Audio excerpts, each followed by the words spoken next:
আশ্চর্য ঘটনাটা কইতাম নি।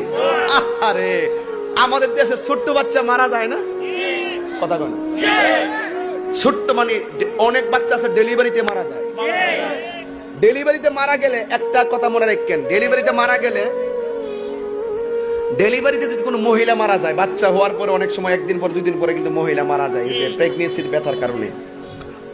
আল্লাহর হাবিব বলেন, ডেলিভারি কেসে যদি কোনো মহিলা মারা যায়, ওই মহিলাটাকে আমার আল্লাহ শাহাদাতের মর্যাদা দিয়ে দেয়। আর ছোট্ট বাচ্চা যখন মারা যায়, এদেরকে আল্লাহ পাক বিনা হিসাবে জান্নাতে দেয়। ছোট্ট বাচ্চাগুলো এক জায়গায় দাঁড়াই থাকবো, আর হাসর মাঠে সব জান্নে ঠেলা ঠেলি আর ফুলাফান এখানে খেলাধুলা করবো। আল্লাহ কবে, তোরা খেলাধুলা এখন বন্ধ কইরা তোরা বেহেশতে যাইগা। যা। বাচ্চারা কয়, আমরা কি মিজানের পাল্লা ওজন করতা না? আল্লাহ কয়, তোরা বিনা হিসেবে বেহেশতি। এরপরে বাচ্চাগুলো জিজ্ঞাসা, ঠিক আছে আল্লাহ বিনা হিসেবে বেহেশতি, ওই একটা কথা কইতাম, ওই যে আমার আব্বা আম্মা কই? তখন বলবে, তোমার আব্বা আম্মা দুজুকে আছে, যাদেরটা দুজুকে দুজুকে বলবে। আল্লাহ ঠিক আছে, বেহেশতে তো যাবই, কিন্তু যাওয়ার আগে একটা আম্মারে দীক্ষা যাই।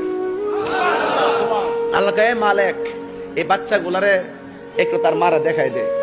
পরে মালিক ফেরেশতা গেটটা খুললা তার মারে উড়াইয়া দেখাই দিব। দেখবে মা কঙ্কালের মতন জ্বলতে জ্বলতে একবারে আংরা হইয়া লাল, লোহা যেমন আগুনে দিলে লাল হয়ে থাকে, ঠিক এইভাবে হাড্ডিগুলো লাল হয়ে রয়েছে আর কঙ্কালের মতন আগুন দা জ্বলতেছে। বাচ্চা ডাক দেখে, আল্লাহ এই মার পেটে আমি 10 মাস 10 দিন ছিলাম, মার পেট থেকে দুনিয়া গেছি, এই বাপটারে বাপও ডাকতাম পারছি না, তুমি ফাড়াইছলা, তুমি লয়ে আইছলা, কিছু তোমার কোয়ার কোনো সুযোগ নাই, তুমি ফাড়াইলা কিনলে গেলে লইলা কিনলে গে, এটা আমরা জানতাম চাই না। তবে আমার আম্মা 10 মাস 10 দিন পেটের মধ্যে রাখছে, বহুত নাতি দিছি মার পেটও।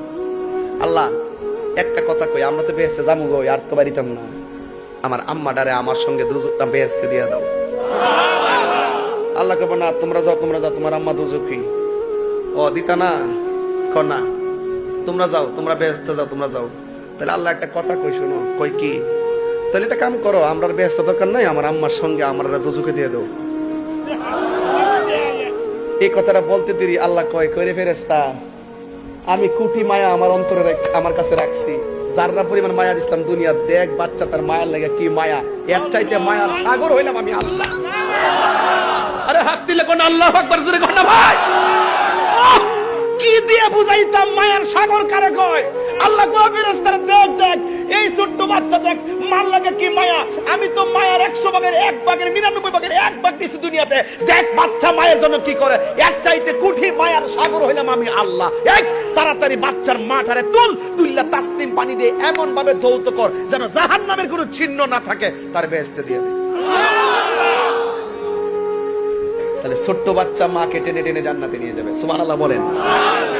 এই জন্য আমি আজকে একটা কথা বলে যাই, আজকে থেকে যদি ছোট বাচ্চা পানিতে পড়ে হোক আর এমনিতে মারা যায়, আপনারা ধৈর্য ধারণ করবেন, এই বাচ্চাটা আপনার জন্য হাসরের মাঠে নাজাতের উসিলা হয়ে যাবে।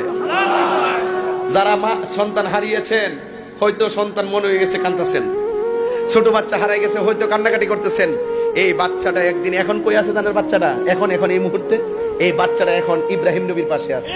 সুবহানাল্লাহ বলেন। এরা কোরআন তেলাওয়াত করতেছে, জোরে কোন না সুবহান। এরা কি তেলাওয়াত করতেছে? এরা এখন ইব্রাহিম নবীর পাশে যায়া জমা হইতাছে। এরাই আপনার জন্য নাজাতের উসিলা হয়ে যাবে। বাচ্চাগুলো মারে টেনে টেনে বেহেশতে নিয়ে যাবে।